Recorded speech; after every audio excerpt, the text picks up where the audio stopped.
Hey everyone, thanks for joining. We're going to wait just a couple minutes because we still have some people joining, and we'll get started in just a moment. But yeah, Jonathan's going to favor us with a story about his father while we wait. Well, when you tee it up like that, it'll be disappointing. Only that we would see, because often on Saturdays they would show commercials like paid advertising to buy the complete set of the Little Rascals or Yeah. 70s music. So my dad like, oh, I used to watch these. So we bond over the old school Little Rascals on these paid advertisements on TV that we watch, trying to get us to Love buy it. the whole complete collection. Okay, Oh, so we just to answer a couple questions that may be coming through already, we will be recording this session, and we also have a Q&A available. So at the bottom of your screen, there is a Q&A button. What's nice about this is if we don't happen to be able to get to it, we can still get those answered and send those responses after. But try to use that instead of the chat if you have a question. That way, everybody can participate and learn from it. You can ask questions anonymously. So you don't have to put your name. You can ask anonymously if you'd like. At the end, we may have time to open it up for some live Q&A. At that point, you could raise your hand. But if you just need to chat or ask any additional questions that might not be for everybody, you can obviously use the chat feature. So as often as possible, if you have a question, you can submit these anytime throughout the webinar. We will answer some of those just typing, but we'll answer some of those live as we get to the Q&A session. So I think at this point, those who haven't joined yet, they might be able to see the recording later or join late. But thanks everybody for attending. And we are going to be talking about something amazing, how to create consistency in onboarding and training. This is something that we've seen incredible changes happen at different organizations, leveraging this methodology. But my name is Mark. I am the head of customer success here at ScreenSteps, and I get to work with a lot of amazing customers that are trying their best to get knowledge into people's heads as quickly as possible and make sure that they feel confident in doing their job. And with us today, Greg DeVore, CEO and co-founder, and Jonathan DeVore, yes relation, I believe, who's the director of implementation and has helped many companies implement these strategies very effectively. So guys, looking forward to hearing about onboarding. all right, Greg, take it away. All right. Well, today, like Mark said, we're going to talk about this problem. New hires are overwhelmed and supervisors are burnt out, and onboarding is inconsistent. And so we hear this a lot when we go to organizations. Jake, can you go to the next slide here? That they have this type of structure. Once they get to a certain size, you have either L&D or HR is in charge of onboarding the employee to the organization, to especially the credit union. And they're going to help them understand the company and the HR policies and some big picture stuff. But then after that, they are sent to their team. And depending upon that team, they may have a formalized training process, or it may be totally up to the supervisor where they're just going to sit next to the team and kind of learn as they go. We see that, and it kind of varies. If you go like in the contact center, there's usually more of a formalized training program, but then in loan operations, maybe teller, it's less structured. It's different for every organization, but what they say to us is we're having a tough time creating consistency in that onboarding process. And when we talk about onboarding, just to be clear, we're talking about not just being onboarded from the HR role, but to the point that they can contribute in the role that they were hired to do. So how do you upskill them and get to them that point?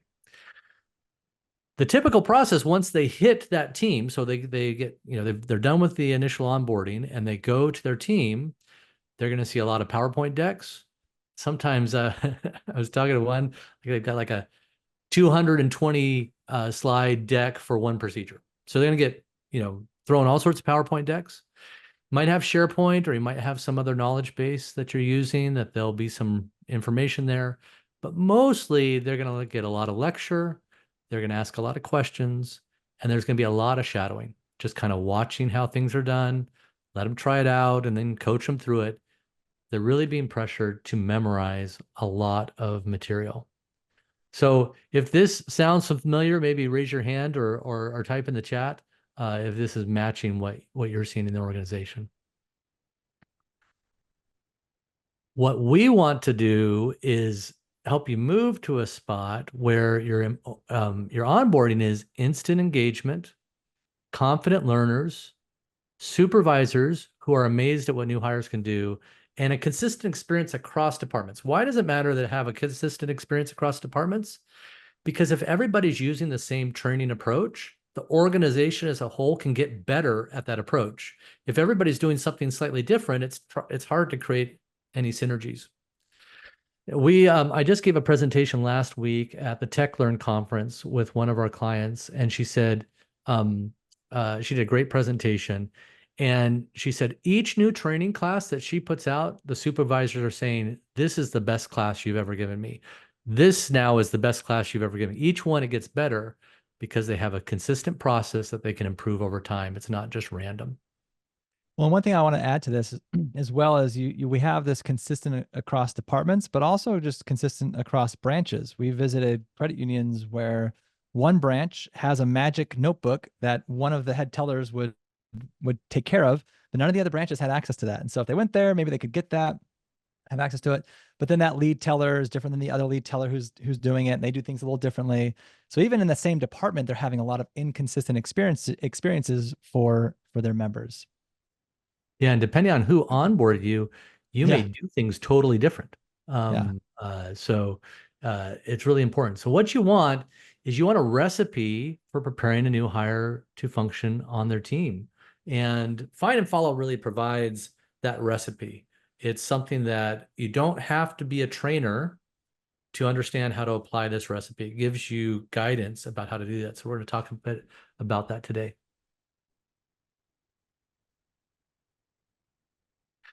So Jonathan, you want to talk about this three-step process for building an onboarding program? Yeah. So whenever we go work with an organization, we will follow this approach to plan and then develop a training curriculum and training program. And whatever department we do it for, like we're going to go through some examples today where the content might be specific to a department, but really it applies to any department that you're doing. And so the first bit is we're going to talk about separating our knowledge, and we'll talk about that more, but I'll just give you a summary. We're going to separate out foundational knowledge and actionable knowledge. Once we separate that stuff out, we can create some resources that allow us to transfer that knowledge in the most efficient way possible. And then we'll create those resources, and then we're going to use those in our training approach, which we call Find and Follow practice sessions. So high level, those are the three things we're going to be talking about today. That's your recipe that we're going to do. Every new department you go into, you start saying, okay, what's our foundational? What's our actionable? Separate that out. We're going to create some resources for that, and then we're going to prepare our training approach for that. Anything else you want to add to that, Greg, before I move to the next bit? No, go ahead. All right. So this idea of separating out knowledge.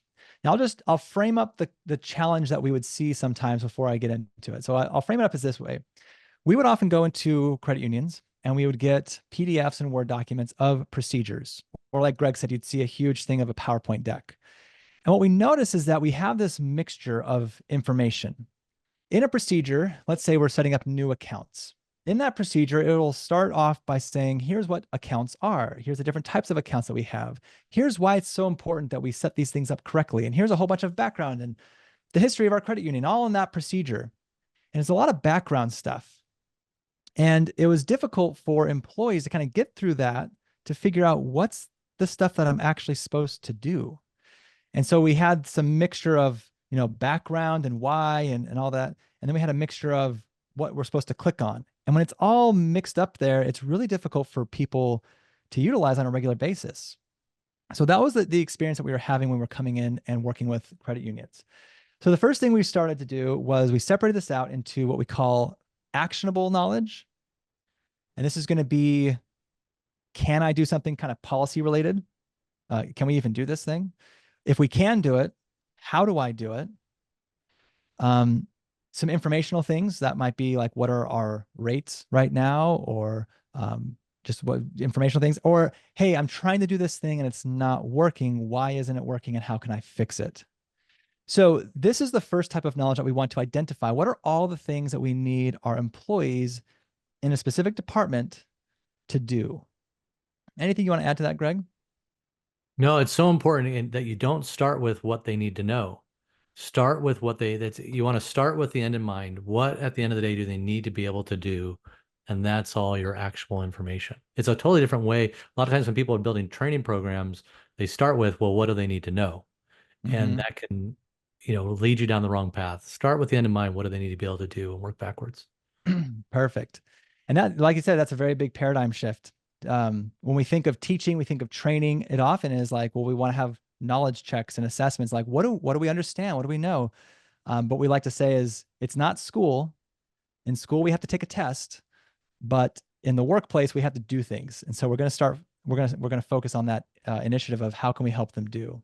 So here's some examples of actionable knowledge we might find if we went into like opening accounts. If we were working on this particular project, some actionable things would be how to open a new account, how to identify the required documents, how to add joint owners. The question, can you add beneficiaries to this type of account? That's kind of a policy question. That's actionable. How to add beneficiaries, all that stuff. So this is all the actionable. And this is what we're going through in that initial phase of categorizing. These are all things that people need to be able to do. So once we have an idea of what they need to do, we can take a step back. And Greg said, important point, we don't want to start with what do they need to understand and what do they need to know. We want to start with what do they need to do. But then we can take a step back and say, okay, in order to do these things, what do they need to understand? And what do they need to know? And that's what we call foundational knowledge. So underneath all of these, can I, how do I, informational, why doesn't this work? We do want to build a solid foundation that they understand the definitions of things, IRAs, the investment thing, anything that's going on, account types. So what are those definitions? What are some concepts around those definitions? More maybe the why and the when it would be used. And also then some of the connections. So who's doing this? High level, how does this fit into the big picture? How do these things connect? So this is the two types of knowledge. Anything you want to add before I go to the next bit, Greg?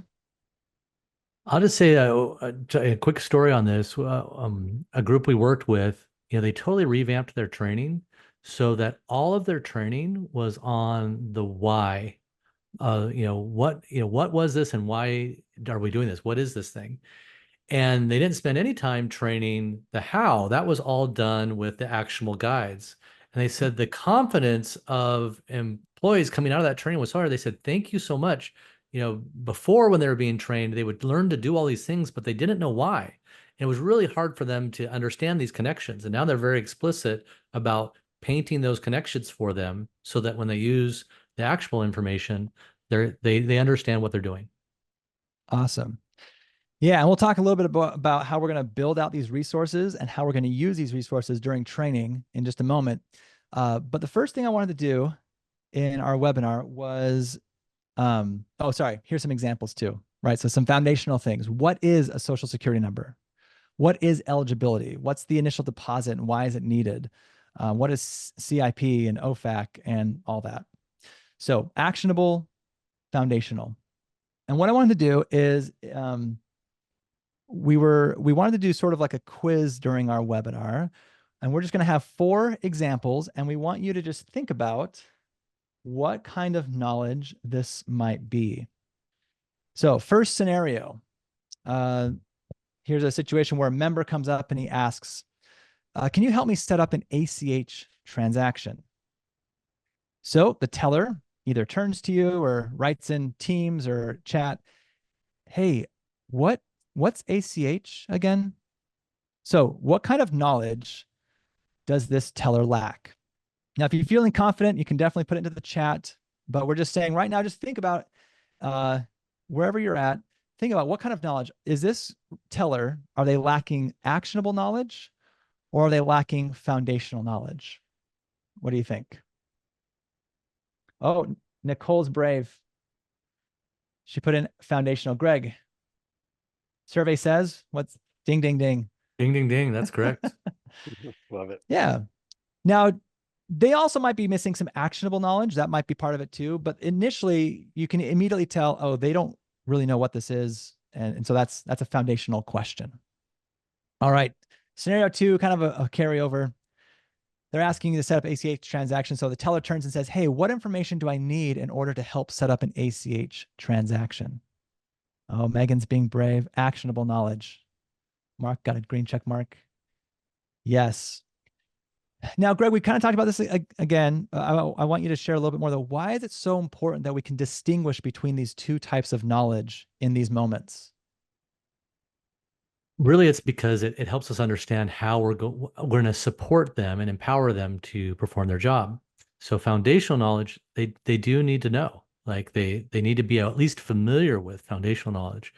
But actual knowledge, they don't need to know. In fact, we probably don't want them to know this because this is the key thing. Foundational knowledge usually doesn't change. Actual knowledge will change all the time. And so it helps us determine the strategy. So this actual knowledge we're going to support with a digital guide, the foundational knowledge we want them to become familiar with. Yep. Perfect. Yep. So what is an ACH transaction? Like you said, that's evergreen. Probably not going to change that definition very much. But what do you need to set it up? That might change next month. So we don't want them to have all that stuff memorized and go from memory, because then you have people doing it all different ways. And we'll talk about what some resources we can build there. All right. Scenario 3, member is asking, hey, I'd like to take out a loan to purchase a motorcycle. And the member is 17 years old. So the MSR messages you, how old do you have to be to get a loan for a vehicle? All right. So is this foundational or is this an actionable question? Are they lacking foundational or actionable knowledge? Okay. Megan saying foundational. Anyone else? And this one's a little tricky. So a foundational might be, well, Greg, go ahead and share. What do you think this is? I think this actually, it is a little gray, but I think this is Gray. actually actionable because they know that there's an age limit, right?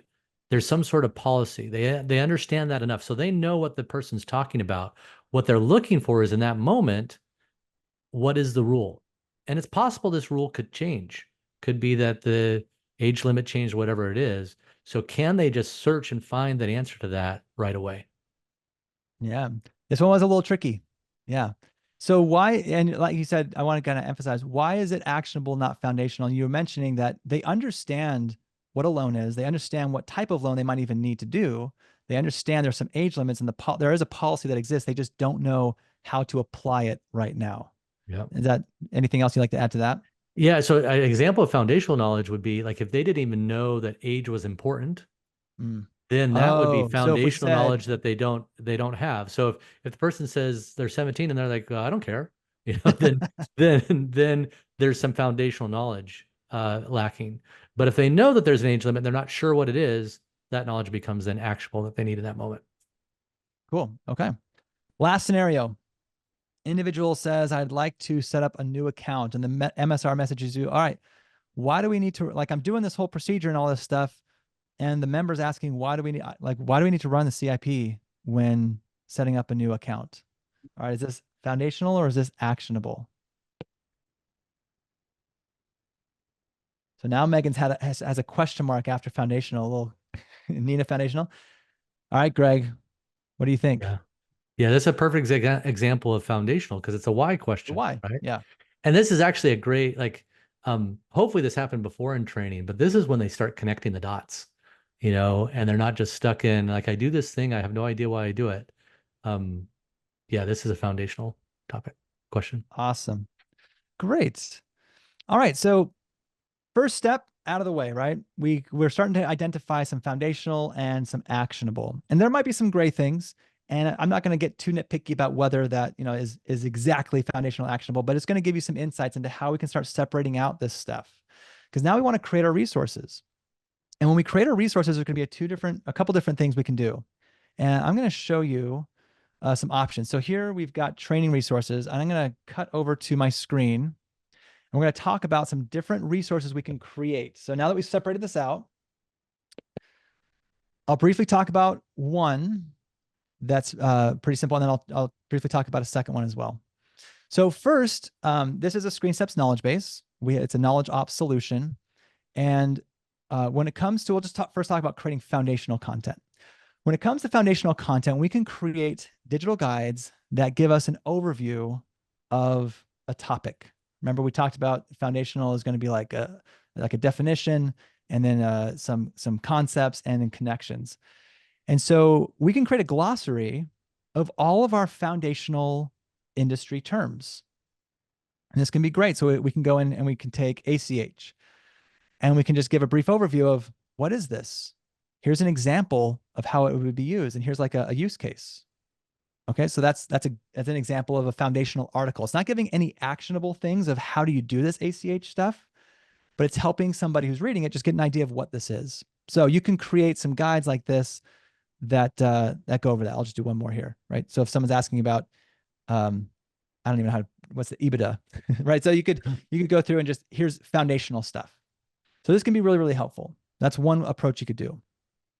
The other approach that you could do, and this is what we recommend when you're building out a new hire training program, is to utilize videos and utilize courses. So here's an example of explaining some foundational concepts using videos and a course, right? So this one would be about opening accounts. So this would be the main topic. We would go into like what's the process, what's some of the membership criteria. Here's an overview of opening the account. Here are some different components when we're opening it up, like what CIP is, what is OFAC, savings account, debit, like all the differences between these, what's check systems. So this would be your foundational course that you could create. And Jake, can I just interject here? This is nothing more than the PowerPoint deck you're using right now, except it's trimmed down. You pulled out all the actual knowledge. So you've trimmed down the deck to a smaller slides, but this is not like when we say creating a course, it's not this super complicated thing. What you're replacing is what the supervisor would tell them if they're walking them through what's all the background knowledge about opening an account. And in fact, I'll show you a quick example here. I won't go through the whole thing, right? But I've got this PowerPoint presentation. It's got 10 slides, or no, sorry, 18 slides. And I just kind of broke this up into little chunks. So we've got our overview, right? That matches over here, overview. We've got some membership criteria where I go through a couple of different slides here. And then maybe if there's one that I want to dig in a little bit more, I can talk more about that. So all I would do, like Greg said, I would open up a PowerPoint. I could click this view. So it just kind of looks like a presentation.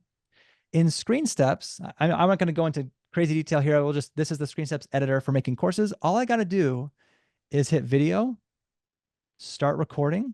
I'm going to choose the PowerPoint, and now I just start talking through it. I just take 1 to 3 minutes explaining the basic overview of the process. If I want to jump in and show what the system might look like, that's great too. But this is what we're doing. We're not doing crazy stuff with Captivate or Storyline or anything like dragging and dropping. It's just explain it. We're just explaining this stuff and how it connects. When we're done, we're just stop recording. Oh, that was me talking, not you. It was playing back. So we're done with our video. We upload it and then we publish it. And honestly, I've made courses like this that, they're like 10, 15 minutes long. I've produced them in about an hour, hour and a half.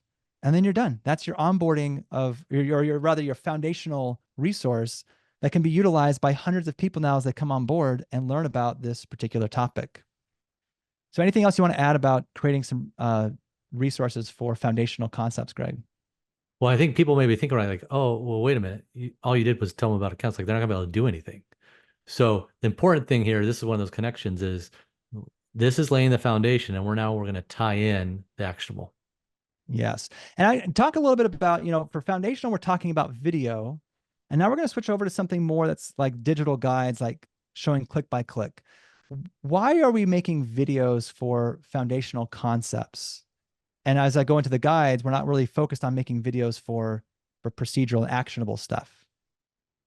So many times people will come and they say, hey, we want to create a bunch of video training. Like we're going to do a video walkthrough of all these things. There's lots of problems with that. So one, that stuff changes all the time. So the procedural stuff will change all the time and your videos get out of date. This video here, all these videos, these are evergreen. Like this is not going to change that much. If it does, it will change slightly, but these concepts aren't going to change. So when we invest the time to create those video courses, we're going to be able to use those for a very long time. But for anything, if I'm saying like click here and then click there and click that, that will all change. The other problem is that when I do that, when somebody has to follow it, if they're on the call with a member, if a member's in front of them, they can't play a video, Yeah. to figure out how to do it. They have to have a solution that they can bring up that they can be scanning and following while they're talking to someone. And so we're not anti-video. We're No. strategic about video in the right places. Excellent. And the last thing I'll add is I really like videos because it does allow you to sort of visually show people how things are connected, and it allows you to explain some concepts really, really well. So let's now talk about some actionable, right? Again, first step, we've split these things up to foundational and actionable. With actionable, we're going to go and we're going to build some guides. So I'll just give some examples of that. So an actionable question would be, how do I deposit a mobile check? So I'll just say how to deposit mobile check, or it's like check on mobile, right? Regardless, we'll just hit enter. So we get this article, how to deposit check on mobile app. And we get these this is actionable knowledge. Where do I click? What do I put? Boom, boom, boom. So that's an example of an actionable article. That's the kind of resource now we're going to be building for this actionable stuff. Another question might be like, what types of checks? What checks can I deposit on iPhone? So now we got what types of checks can I deposit on a mobile device? This isn't so much like click by click by click, but it's informational, right? I know I can deposit checks. I know what the mobile device is. That's foundational. I already know that stuff. But now I can't remember exactly what kind of checks I can and can't deposit. So here we go. We've got this stuff. So these are pretty simple. The other one might be, we'll go back home here. So we'll do opening accounts. Now, opening accounts is a little bit more nuanced. All right. So opening account is going to have a lot of decisions in here. So first we're going to verify some information. Let's say that they meet the criteria. We're going to complete this. Did they pass it? If they don't, we got to get some more, we got to escalate this, right? If they do pass it, all right, we're going to go now to OFAC. Do they appear on OFAC? Well, we got to escalate this. We may not be able to give them an account. But if they don't appear, okay, we're going to keep going. Would they like to add checking? If they want to add, like, this is the kind of thing, this is very actionable and it's very complex. There's a lot of decisions. And so this is the type of guide we want to build. And you can already start seeing, like Greg mentioned before, this stuff is really difficult to memorize. It's difficult to start memorizing all the nuances and all the questions you got to ask. So we're not saying memorize stuff. We're saying build these digital guides that help people do the task, and they're familiar with what's all this going on here, but they don't have to memorize every single decision or every single click. Is there anything else you want to add here, Greg, about actionable guides? No, Okay. I think that's good. All right. So now, Jay, hold on, wait. A question came in. Yeah. This I think would be a perfect time to address it. It says, so for knowledge types, there's actual and foundational. What is the next level after foundational? For example, they know they can deposit checks, but what are the deposit limits? What type of knowledge is that? So in my opinion, and Greg and I have not made sure we're aligned on here, I would say that's an actionable question. It's kind of like a policy question. Okay, so we're in agreement. Yeah, so that's the thing. Like, any policy, can I do this? What's the limit kind of thing? If they say what is a limit, that's a foundational. But if they're just saying what are our limits that we have it here at the credit union, that's a question about the policy. So that's going to be more actionable. And they should be able to search that. Once again, we don't want them memorizing that because that can change. So they should be able to search deposit limit, pop it right up and answer. Yeah, perfect. Awesome. So to recap, let me actually go back to here we go. All right. So we've got courses we talked about our digital guides. And this is something that we've sort of briefly mentioned. I just want to emphasize it here. When we are creating guides, we're focused on three main things. We want to make them so that, like just Greg mentioned, if there's a question about limits, can we quickly find that? If you can't find that in a few seconds, it's not gonna work. So you got to make it findable. You got to make it so when I pull it up, it's easy to follow. And they also got to make it very easy to scan. So three very important criteria. And I'll show you a little bit more about that here in the next bit. But anyway, so we've got foundational, actionable. We've got videos for foundational. We've got guides for actionable. How do we now put this together for onboarding and training our new hires. So here we go. We're going to run the find and follow practice sessions. And this is what the approach is going to be. Now, this is sort of a trainer's guide. I'm going to just show you what this looks like, though, in action here. So the idea, oh, sorry. I messed up here. Let me bring this back up and we'll cut over. There we go. All right. So the idea is that when a new hire comes in, you're going to say, hey, there's a lot of different topics we got to learn about. We're going to start with accounts.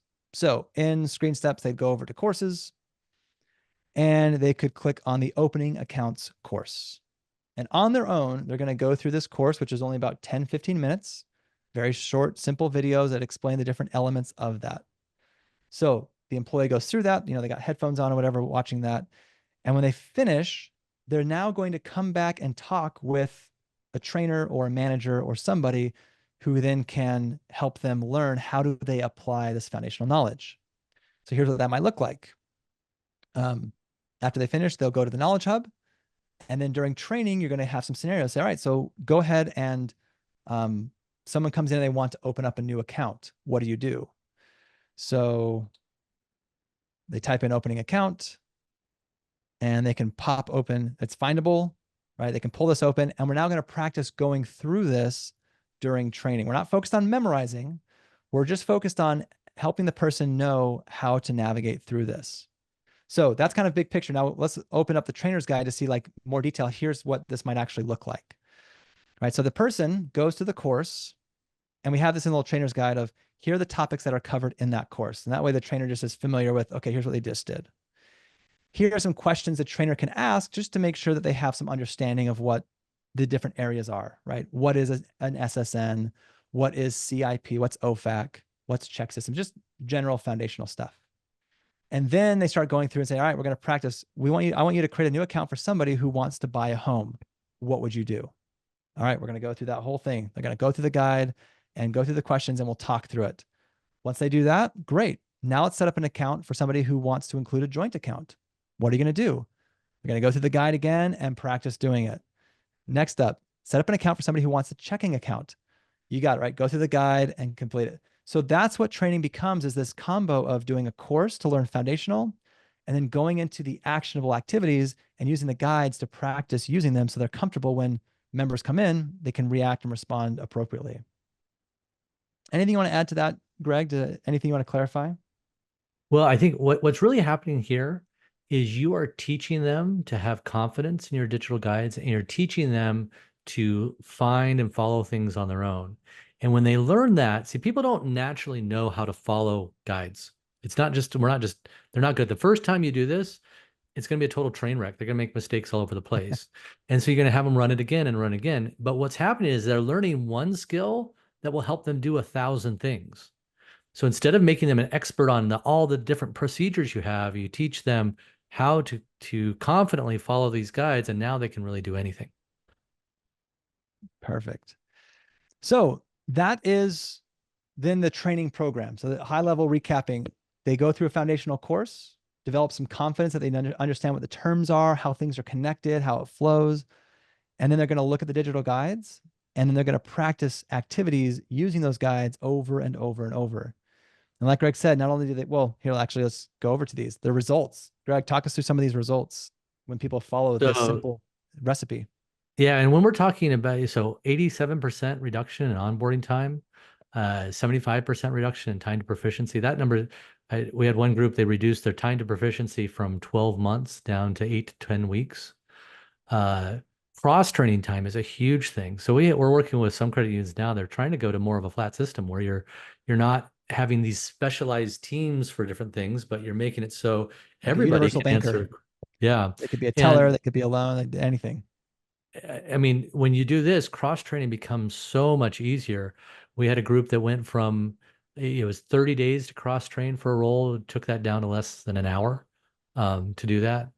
And then new hire attrition, this is a huge thing. The experience is totally different. A lot of credit unions tell us, like, new hires are coming in, they're totally overwhelmed with all the information that's being thrown at them. Versus when they go through this process, They're confident. You'll find that they'll actually like, okay, I'm ready to actually do stuff now. Like they're anxious to get out, or not anxious, they're excited. They had anxiety before, but now they're feeling excited to get involved and contribute. I just talked to somebody today who said usually in previous trainings, they'll have about a 6-week shadowing period. But after 1 week, the reps were like, can I just do this? And so they just jumped in after 1 week, and they were taking 100% of the calls, and others were taking like 70% of the calls on their own, completely on their own. So usually it's like a 6-week phone shadowing period. And then they got to reduce that, significantly. So this stuff works. Testimonial from somebody we worked with. They said ScreenSteps has been an invaluable tool for our credit union, streamlining all our information into one easy to use database. Initially apprehensive about the transition, she found the entire process to be well organized and straightforward from start to finish. Whoa, that is a perfect segue into this question, because it's a big challenge. There are some individuals that have some awareness of the find and follow philosophy, just the framework of in general. But some of the other trainers aren't on board. They've done it a certain way forever. So what is the best way to get the other trainers on board? There's a second part to that, which is how do I teach them to help build the curriculum as well? But how do you get the other trainers on board initially?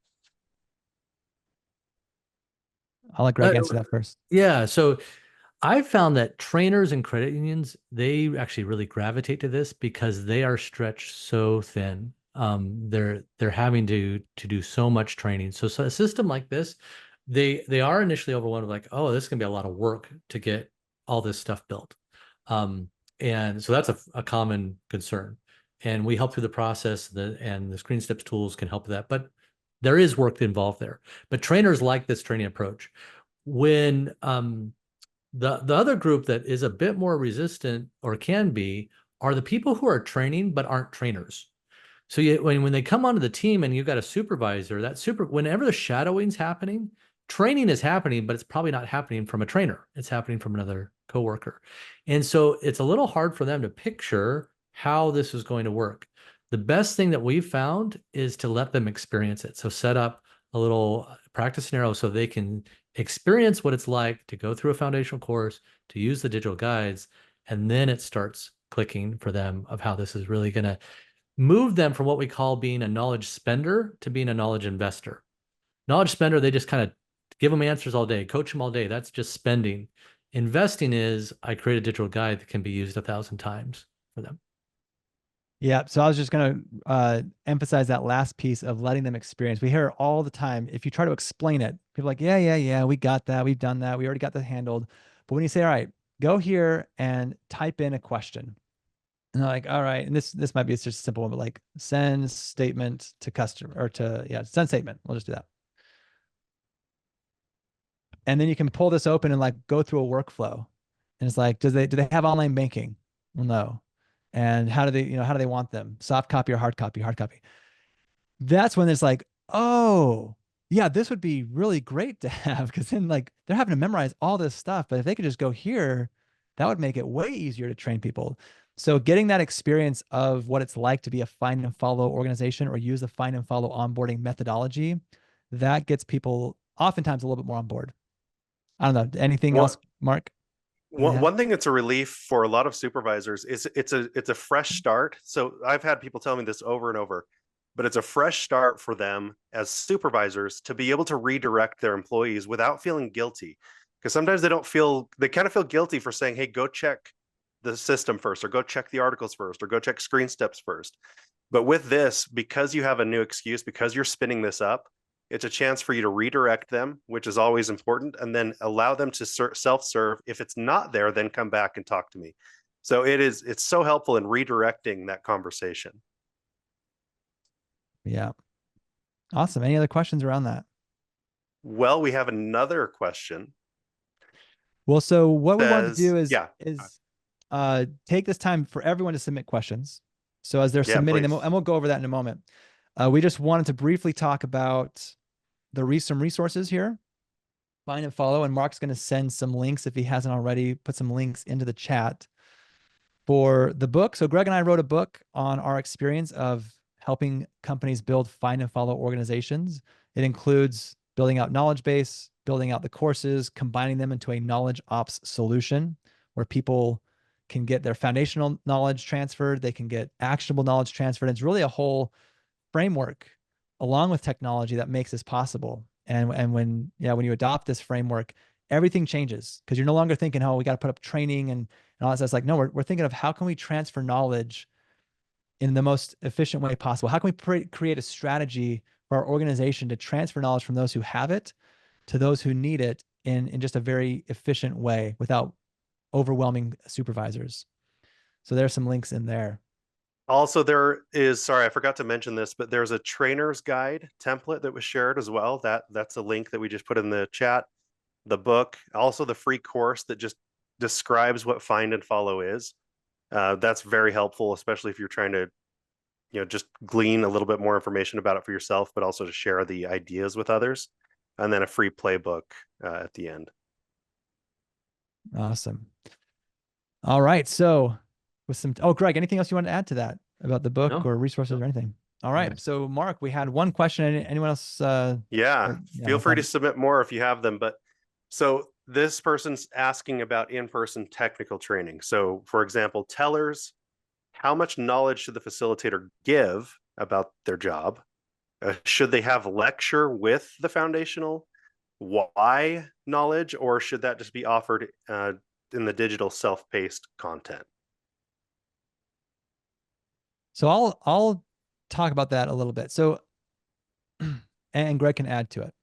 So in this example trainer's guide, the reason I designed the trainer's guide this way was so that really anybody who had some, like a subject matter expert, they're not experts in training, but they know this stuff, but we can give them a resource that would guide them through some stuff, right? So go through the digital course and let the rep or the employee, the teller, MSR, let them go through it their own to watch the videos, rewatch the videos, rewatch anything that didn't quite click, and get all of that stuff out of the way so that when you meet in person, you're having actually a good conversation. We're not having to cover the very, very basics of what this is, but now they're like, hey, so I noticed, in the foundational videos, we have to do CIP and then OFAC.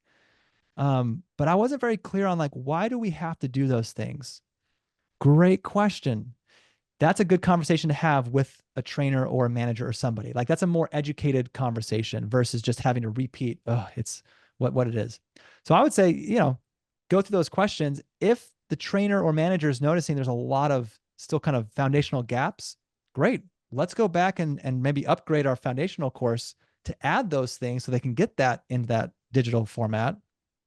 But yeah, I mean, we're not saying you can't talk or have conversations with your employees around foundational topics. These are some great, conversation starters to just check that understanding. Anything you want to add to that, Greg? Yeah. So if you put it into a course, the course is actually a safer space for someone who's brand new. Because if they didn't quite get something, they can rewind the video. They can maybe they're going to Google, so whatever it is, they can get to that baseline knowledge of the foundational on their own and then have it solidified when you have the conversation. Now, if you don't have the time to create a course or you haven't created a course yet, you can do foundational knowledge in a web meeting in an in-class, classroom setting. It's totally fine to do that. It's not as, obviously they can't go at their same pace, but just make sure when you're presenting it that you're not trying to teach actual information in that lecture. So the foundational knowledge, it is perfectly fine to give that in a classroom setting. It's more repeatable in a course, a course setting, but the actual knowledge, don't deliver that in a classroom. That needs to be in the digital guides. That absolutely has to be in the digital guides. Yeah. And so when we're talking about the actionable stuff, really the actionable is let's present a scenario and have them find and follow the guides. Now, if they have questions, if they're going through this and they're like, hey, I'm noticing in this procedure, it says to do X, Y, and Z, talk about it. That's helping. They're making connections in their brain, which is fantastic. But we're not expecting that they're going to memorize all the clicks and all the decisions. But for them to kind of get some, start connecting the dots of how these things work, that's great. And you can definitely elaborate on those things. Right, there was one other question that came in. Yeah, you got that, Mark? I don't know. I think that's the same one. Well, no, there's another one that came in the chat.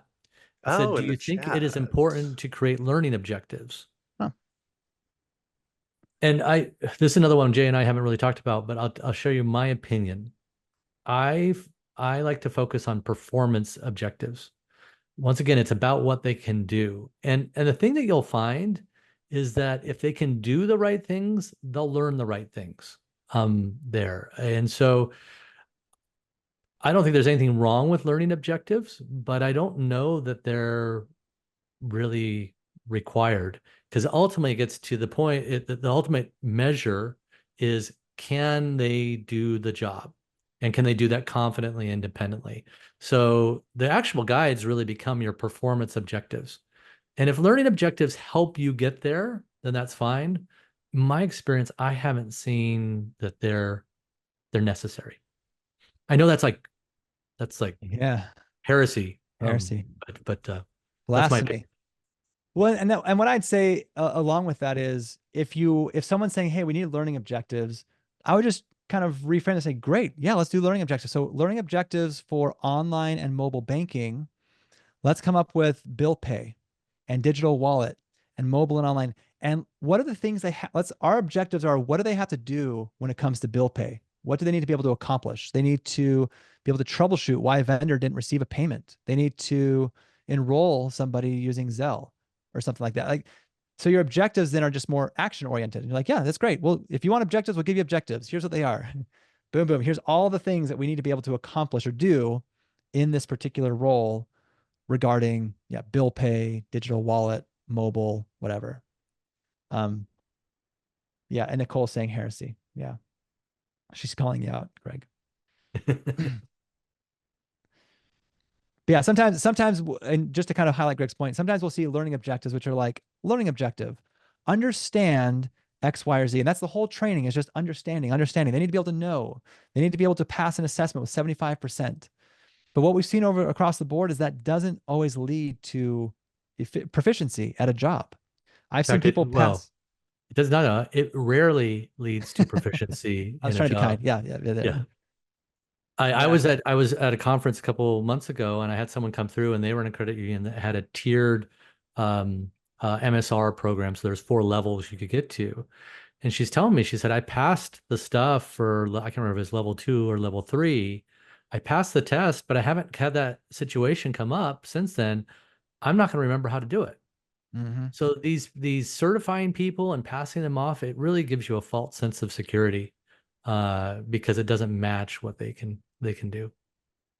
Yeah. If your objective is give a training class where everyone gives you an 80% satisfaction score, or if it's just that they pass an assessment, that they understand some topics and concepts, then you're probably measuring the wrong things when it comes to employee performance. The measure, like Greg said, is emphasized. It should be, can they do the things? And we're not saying do it from memory, just can they pull up a guide and use a resource to perform a task?